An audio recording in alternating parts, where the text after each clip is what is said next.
Saudara-saudari terkasih, apakah saudara sudah memulai hari ini dengan penuh sukacita dan punya niat untuk berbuat baik, meskipun kecil?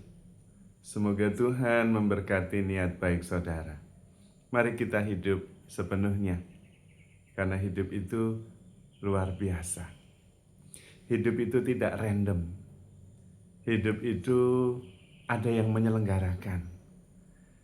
Karena itu tidak ada yang kebetulan dan tidak ada yang sia-sia, apapun itu yang terjadi dalam hidup kita.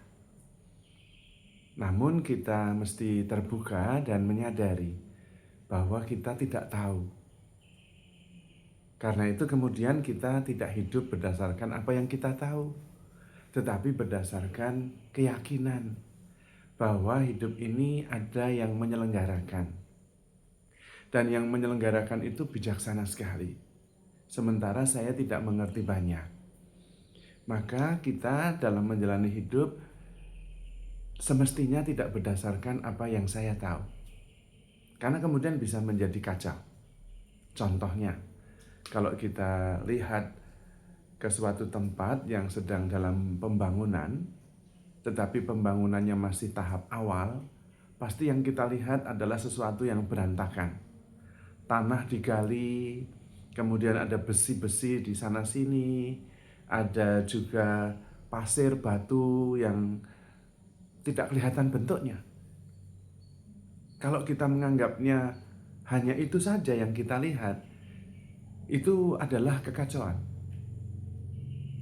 Tetapi kalau kita sabar, kekacauan itu pelan-pelan akan menemukan bentuknya dan menjadi bangunan yang kokoh, kuat, dan indah. Sama, kalau kita melihat dalam hidup kita itu ada kekacauan, ada keruntuhan, ada sesuatu yang berantakan, kita mesti sabar. Bisa jadi nanti pelan-pelan dari yang berantakan itu terbentuk sebuah bangunan yang kokoh, yang bagus, yang indah. Yang tahu bukan kita, tapi Tuhan. Maka bisa jadi kalau Anda ingin sekali sesuatu, berdoa, mengusahakan dan tetap tidak bisa berhasil, jangan melihatnya sebagai kegagalan. Bisa jadi itu adalah proteksi. Tuhan menutup pintu supaya kita tidak masuk jalur itu karena di belakang itu ada bahaya yang besar. Kita tidak tahu, yang tahu Tuhan. Nah, maka kita melihatnya dengan cara seperti itu. Juga kalau Anda membangun relasi, relasinya berantakan, hancur, tiba-tiba orang-orang meninggalkan kita tanpa alasan, menjauh dan sebagainya, jangan memaksa. Bisa jadi relasi itu juga membahayakan. Kita tidak tahu, tapi Tuhan tahu. Intinya, dalam hidup ini tidak ada yang random. Maka yang paling penting bagi kita adalah terbuka dan menerima setiap peristiwa sebagai bagian dari rancangan Tuhan. Kemudian kita terlibat sepenuhnya di situ, bukan pasif. Karena di dalam setiap peristiwa itu ada rancangan Tuhan yang indah, meskipun kita tidak tahu. Dan kalau kita dilibatkan di situ, berarti Tuhan mengharapkan kita berperanan. Tetapi peranannya adalah dengan melibatkan penuh dalam peristiwa itu, menjadi satu dengan peristiwa itu dengan dasar cinta kasih, antusiasme dan keterbukaan, serta rasa syukur bahwa kita boleh dilibatkan dalam rencana Tuhan yang indah.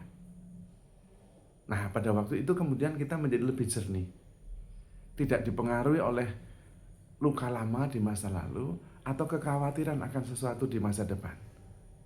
Sehingga kita lebih jernih dan kemudian kita bisa menangkap inspirasi Roh Kudus yang muncul untuk peristiwa saat itu.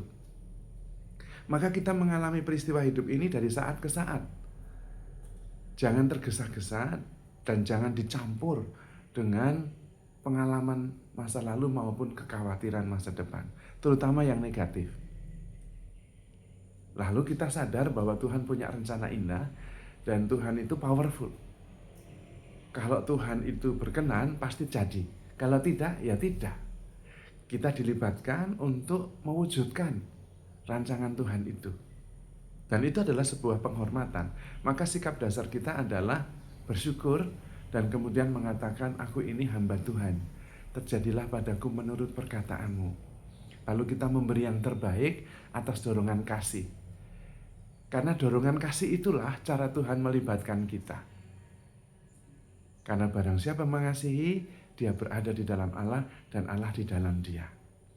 Maka ketika kita masuk dalam sebuah peristiwa, hadir sepenuhnya, I am here for you, presence, dengan pikiran yang jernih, maka ada inspirasi Roh Kudus, dan ketika kita menangkapnya dan menjalankannya atas dasar dorongan kasih, maka kita mengerjakannya di dalam Tuhan. Nah, kemudian di dalam setiap peristiwa, sesederhana apapun, kita menghadirkan Tuhan dengan segala kuasa dan kemuliaannya. Maka kemudian bukan hanya hidup kita yang menakjubkan, tetapi apapun yang kita hadapi, keterlibatan apapun, dimanapun kita terlibat, di situ ada keajaiban. Relasi menjadi bagus, kedamaian dirasakan, kesatuan dan kerukunan semakin kokoh, dan kita melihat dengan jernih bahwa hidup itu menakjubkan. Lalu melihat kesatuan, bahwa aku dan engkau sebetulnya satu. Dan karena itu, kita tidak harus saling berlawanan. Kita membawa kerukunan, kita membawa kesatuan, kita membawa damai, kita membawa kasih. Itu tanda kita membawa Kristus. Maka harus hadir sepenuhnya, dengan sepenuh hati, sepenuh cinta, dengan rasa syukur dan sukacita. Pada waktu itu kita membawa harapan, karena dasarnya adalah kasih yang menggerakkan hati kita, bukan memori negatif di masa lalu, atau juga kekhawatiran akan masa depan. Dalam keadaan seperti itu kita hidup atas dasar iman, bahwa setiap peristiwa ada kehadiran Tuhan. Bukan bahwa kita mengerti seluruhnya, bukan. Poinnya tidak pada mengerti apa yang akan terjadi, tetapi mengerti bahwa tangan Tuhan memegang kita. Jadi meskipun tidak mengerti, kita tetap berjalan tegap, penuh kasih dan kelembutan, karena tangan Tuhan memegang kita. Dan rancangan Tuhan yang indah pasti terlaksana. Dan bersyukur bahwa kita dilibatkan di dalamnya. Maka saudara-saudari terkasih, handle yourself with care, because you are loved. Tuhan memberkati.